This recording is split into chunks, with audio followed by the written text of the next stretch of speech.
তোমরা আমারে কি ভাবো তা আমি কতেই পারিনি। তোমরা আমারে ভাবো কি আমি গ্রামের মাইয়া বলে আমার কোনো সাজযোগ্যতা নেই? ওরে আসে রে আসে, এই দেখ পিৎজা বানাইছি। আসসালামু আলাইকুম রহমতুল্লাহ। টুক করে এক গামলা আটা ছাইনে নিয়ে চলে আইছি। কয়দিন ধরে খুকা খালি বায়না করতেছে আমারে পিৎজা খাতে নিয়ে চলো, আমারে পিৎজা খাতে নিয়ে চলো। আমি করছি দাঁড়া, তোর পিৎজার এক ব্যবস্থা না করি আজকে। তাই এক গামলা আটা কিন্তু ছাইনে নিছি, নিয়ে সেই ইস্ট মিস্ট সব কিছু দিলাম, দিয়ে ছাইনে নিয়ে এই যে ক্যাপসিকাম কিনে নিয়ে আইছি, পিঁয়াজ কুচই নিছি, ক্যাপসিকাম কিনে আইনে ধুয়ে পাইকলে কুইটে কাইটে জালও কুচই নিছি। খুকা খাবে, জাল তো বেশি খাতে পারবে না, ওই জন্য অল্প একটু জাল দিছি। ওই দিক গোশ বাইশ দিয়ে কড়াইতে থুয়ে দিছি খড়খড়িয়ে রে। আর সেই যে আটা ছাইনে থুয়ে দিলাম ওইটারে বাড়োই ধুড়ে বড় একটা থালের মধ্যে একদম রুটির মতো হাত দিয়ে চেপে চেপে রুটির মতো বানাই নিছি। নিয়ে আবার যদি ফুলে আবার ওভেনের মধ্যে কেকের মতো ঠেলে ওঠে, ওই জন্য এরা ফুটো বানাই দিচ্ছি। সারা জায়গা ফুটো ফুটো এরে দিয়ে এইবার কি আরবো কদিন দেই, ওর মধ্যে সস দেবো, বিভিন্ন ধরনের সস। তোমরা কি ভাবিস আমি গ্রামের আইসি বলে এসব পারি নে?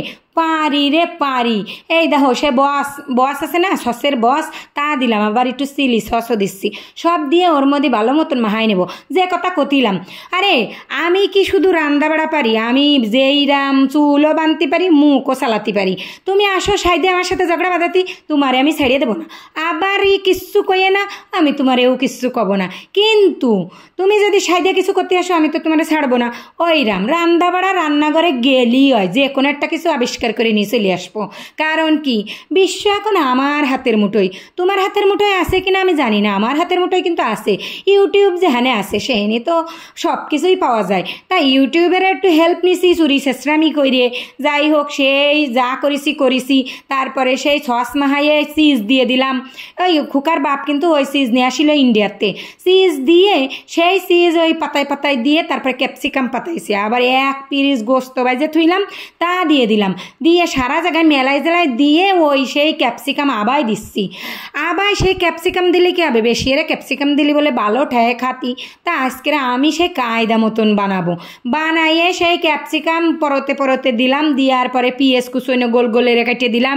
আবার গাছে একটা বড় বড় চিজ দিলাম, সে মজরেলা চিজ না কি গুঁড়ার ডিমের চিজ কয়, তা দিলাম। আবার সে পাতলা চিজও দেবো এরপরে। এই দেখো সেই চিজ কিন্তু ছিঁড়ে ছিঁড়ে যাচ্ছে। খানিক সময় আগে ফ্রিজেতে বাহারে থুইছি, ওই জন্যে ওর আর অত গায়ে বল নেই। তা বল থায় আর না থায় যা পারে করুক গে, আমার অত দেহে কাজ নেই।